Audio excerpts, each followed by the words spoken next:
Hey, don't worry, Medea will get seen. Get that out of the way first. That's now replaced. When are you guys gonna go see Shin Godzilla? It didn't come to Springfield.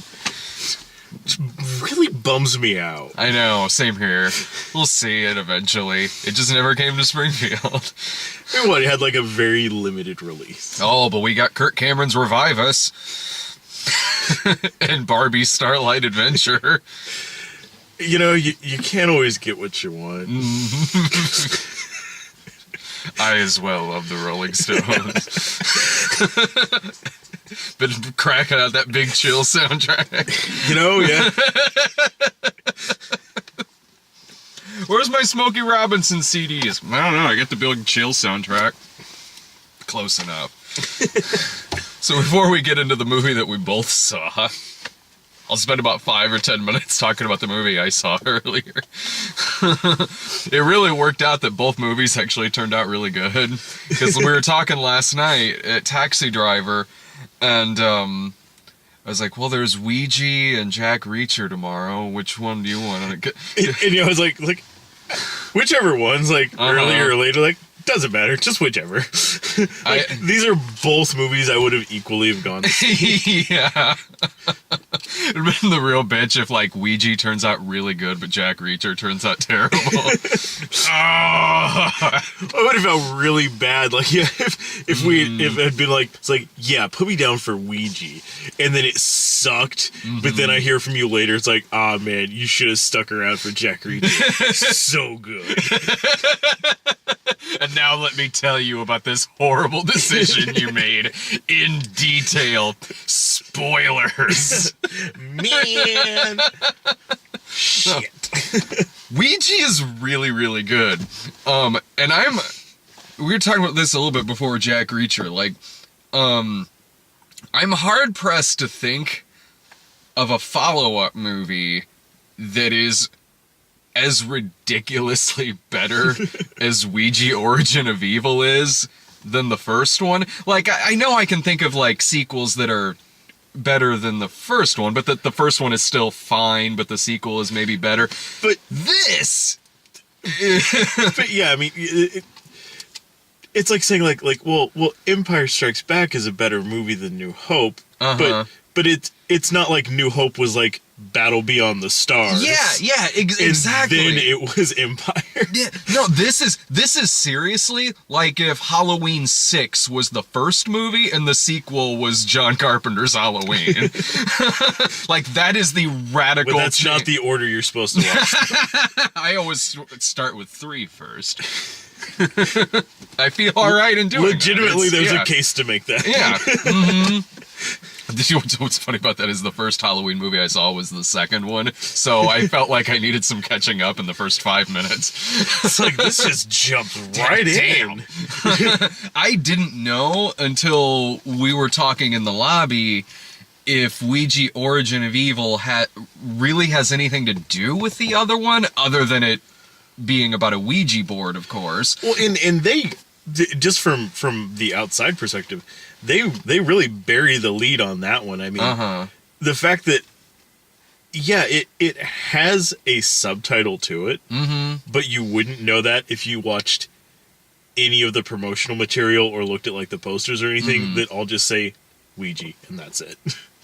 Oh, a lot of the... Okay. A couple of them I got said the full title. I think to distance... At least they wanted to have some stuff out there to distance itself from the first one. But what I mean, like, is that the events that go on in the movie, and I saw the first one, I saw it when it came out, and watching this, I was thinking, like, I couldn't remember if, like, is the ghosts in this the same ghosts from the first one, or, like, is there something that links the two other than the video game? I didn't know. Honestly, I really didn't care, because it's like, you do not need to see the first one to see this. Like, and you mentioned, like, that there is a... As far as I know from how I understood it, reading some stuff about it, is, yeah, like, the people in this one are supposed to be, like, the spirits or whatever that are like trying to attack them, and like the first one, like it's, as far as I know, that could be wildly off base, but as far as I know, that's how I understand it. You don't need to have seen, like, it has as much. You need to see the first one to see this as much as you would need to see, like, fucking Ouija Experiment on Netflix in order to go see this movie. I have seen that movie twice now. I was with you the second time you saw it. I didn't need to see it either time. Still haven't seen the sequel yet. I wonder if it's any... I wonder if it's drastically better. I highly doubt it. But who knows, you know, like that first one was on par with like those 1313. Yeah. Like, it was everything but being like gay Ouija experiment. So, yeah. I mean, it would almost have to be better. I would assume, but I've been wrong before. We'll have to check it out sometime. Like, this... I can't stress enough how much better the quality of this film is. I really can't. It is like if, like, oh, they released a sequel to The Apparition and it's The Shining. Like, I can't think of where something was just universally panned and hated. And here and then they do another one and they're like, you know what? Let's get actual filmmakers involved this time. That's like, you can tell from frame one that like the difference in quality is huge. Cause the first one is like just this conveyor belt horror movie just churned out into theaters made by nobody. This one, I believe it's the guys who did Oculus did this. I think that sounds right. I think so. Like, but looking at it, it's like, oh, they got filmmakers attached to it this time. They got people who like horror movies to make this. Why didn't they do that the first time around? I don't care. I'm still having a really good time. I'm holding out high hopes now for Lazarus Experiment 2. Yeah. And it's... I don't know that that's being made, but at this point, I'm sure that they're like... Let's hire people. Yeah, like we hired actors last time. Let's hire people to go with that. This movie gives hope to sequels to really shitty movies. It's one of those things that I know that we've talked about once or twice before. Is that like the Conjuring, and by extension, Conjuring 2. Yeah. Fantastically made, very, very well done, very good at what they do. Like The Conjuring was legitimately like, it's like, wow, it's not often in this day and age, and especially for us, like, it's like, ooh, that movie actually kind of gets you a couple times. Yeah. And I remember saying then, like, it wouldn't be such a bad idea if more filmmakers would take a page from that. I didn't think they were going to take the same page and then just write Ouija at the top of it. But there's something to like I don't know, like I like the idea of horror set in the vague, like 60s, 70s, 80s time frame. This takes place in 1967. I mean, granted, a lot of horror films that we grew up on because it was when we were growing up. They all took place in the late 60s, 70s, or 80s. Yeah. And so in my head, that's just where horror kind of belongs in a way, because there's not like, the modern conveniences that, it's like, I don't know, like sometimes like I like when a movie just for no reason happens to take place in like 1985.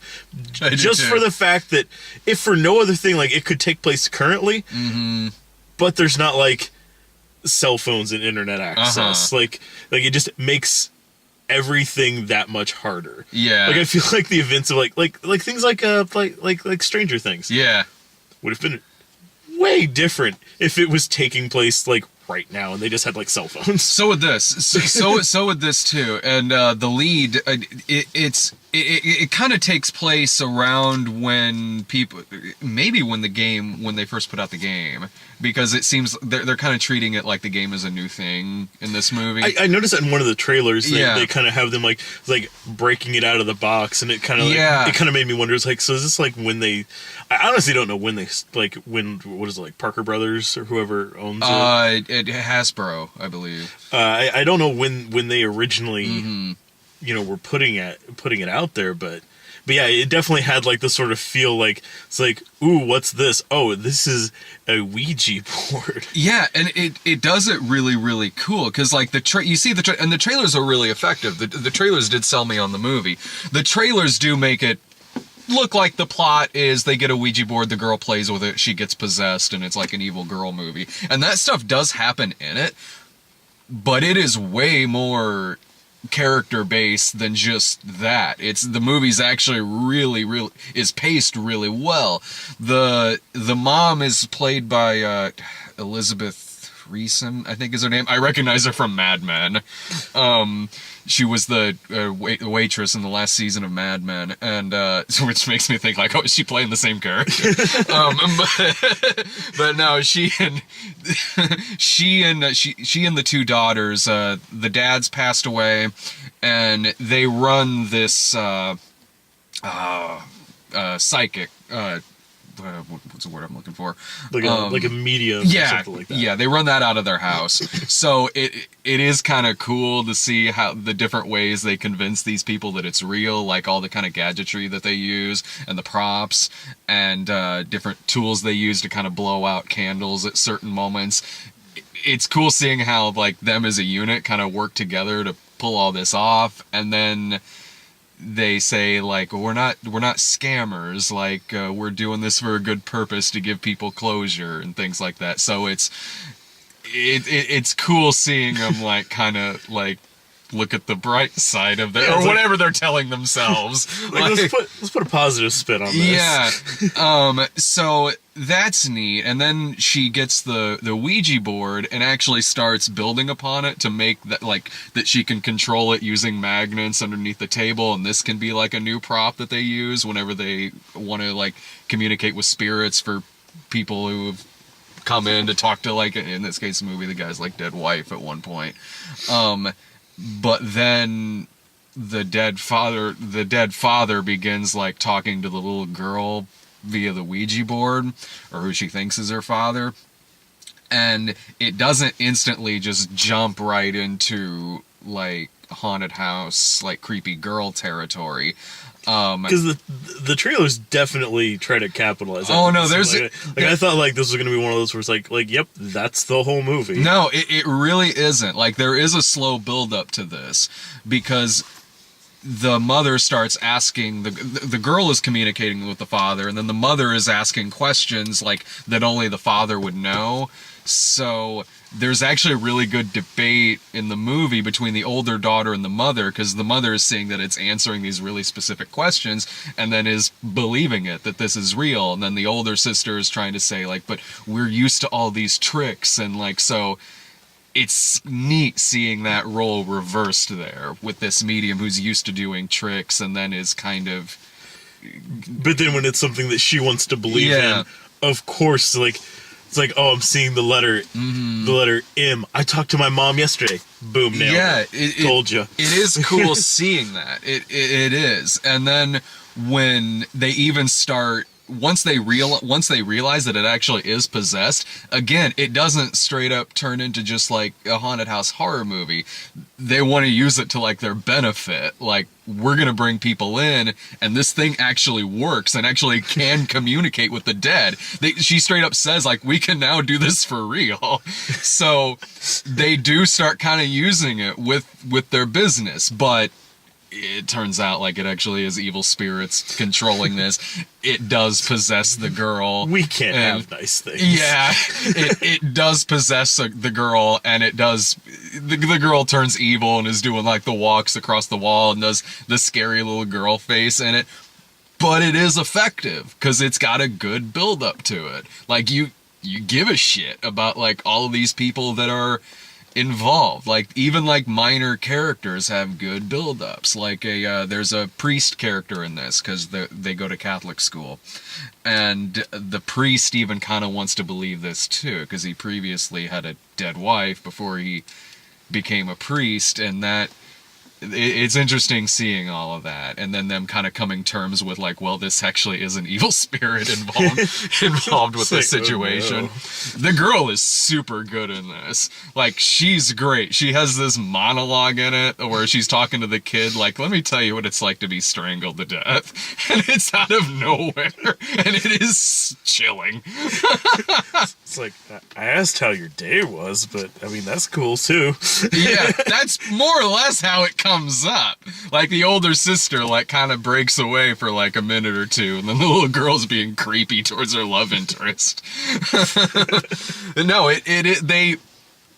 they really do milk like the evil girl face a lot in it, where like her mouth is just a gape and like the white eyes. It's like, oh, creepy ghost face. Yeah, they do that a lot in this movie, but it does work. It's shot really, really well. So when you see that face off in the distance, just in the darkness, like, I've seen that face a bunch of times in this movie before, but that's still really creepy. The movie, I mean, it's not perfect.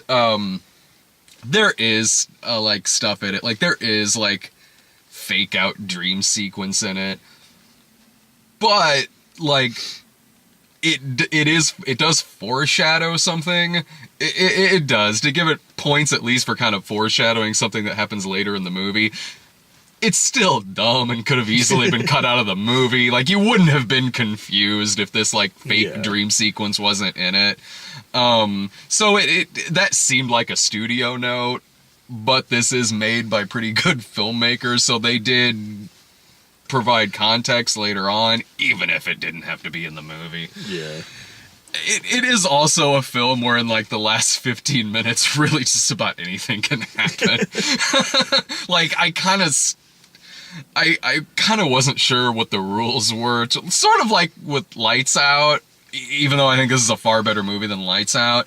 Lights Out, I had trouble understanding the rules of what was going on.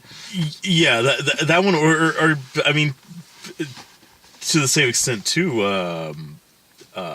Oculus, from the same people. Like, it's like once you get into like that last little part, it's like yeah, they've been going by set rules so far, and then it's just like fast and loose, just go, throw everything at the screen. That happens here too. Like, some of it's hard to keep track of. Sometimes I can't. Are they in a spirit world right now? Like, I was having trouble kind of trying to figure out the logic of a lot of stuff I was seeing, but it was still well made. Like, it was still, like, you know, decently paced, and like the mood was solid even in the last 15 minutes, even if, like, it really was bumping up into, like, climax territory here. Like, yeah, okay, we gotta show all of our tricks and, like, start rattling the chains in the haunted house and things like that. It's a race to the finish. It was, but it was entertaining. Like, there's the part with the boyfriend. There are really good scenes with him and the girl. They have good chemistry. There's a good scene where the mom is like reading the palms on her hand, and she's like, "If you touch my daughter, I'm gonna cut your lifeline short." Like, there's good scenes like that. Snap. Yeah, there's good scenes like that involving this character. But when this character, when it's his final moments in the film, spoiler, it's from doing something really stupid.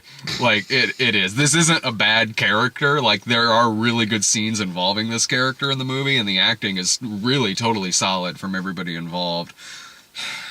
But in order for this character to die the way he does, it involves him doing something no one would have done.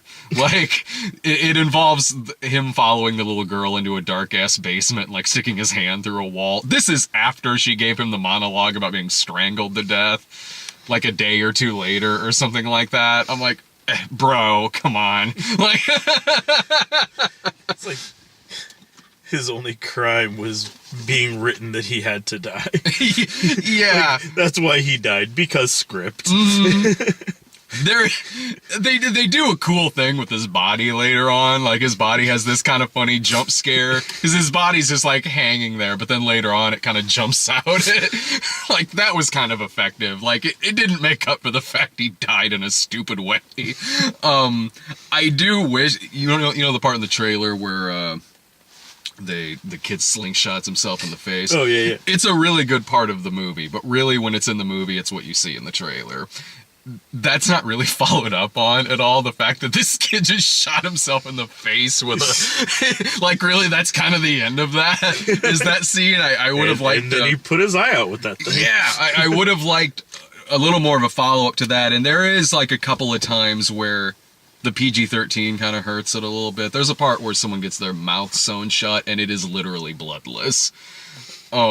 This was it in the end when there was so much shit going on where I'm really having trouble following, like, what's real and what's the spirit world and why is the sewn mouth bloodless? Alright, PG-13.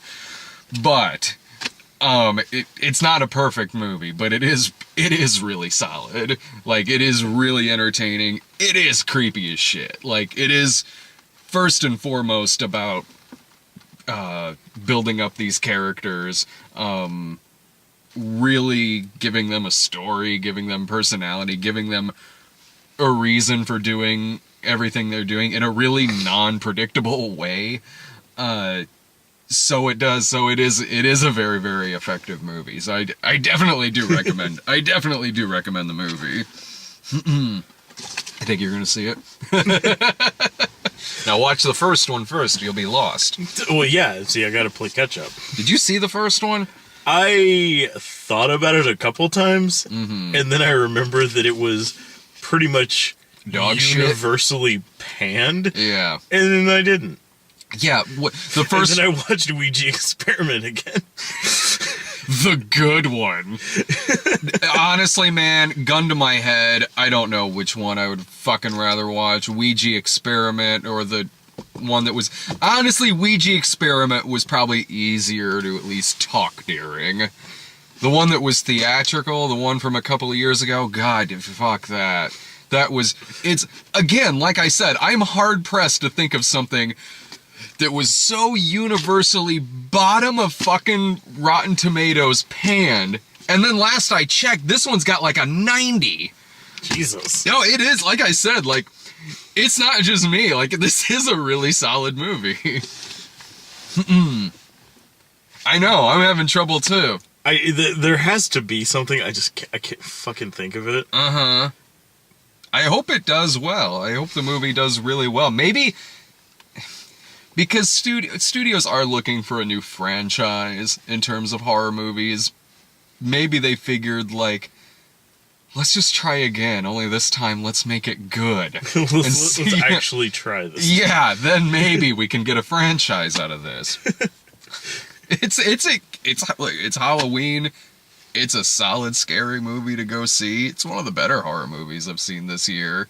It's not a perfect movie, but where it counts, in terms of character, plot, filmmaking, whether it's creepy or scary, it does all those things, and it does it well. But is it better than the Witchboard movies? Well, it's been a while since I've seen those. I need to go back and revisit them. There was one of the Slumber Party Massacre movies that used, or maybe it was Last Slumber Party, I can't remember, where they used a Ouija board and they used it with cut up pieces of paper and a shot glass. Shot glass flew against the wall. Ah! Trying to think, which one of the Amityville movies was that? Was that Amityville 3? Fuck. Because I think it was the one with Meg Ryan. Oh, that's 3. So yeah. Okay. We're like... Yeah. Yeah, except like instead of like the planchet, she's using like a wine glass or something. Yeah, alright, yeah. I remember that. I think they don't call it a Ouija board, they call it like an angel board or something. Of course. It's the Amityville board. Get out. Well, so yeah, my final thought on this, I recommend it. Go check it out.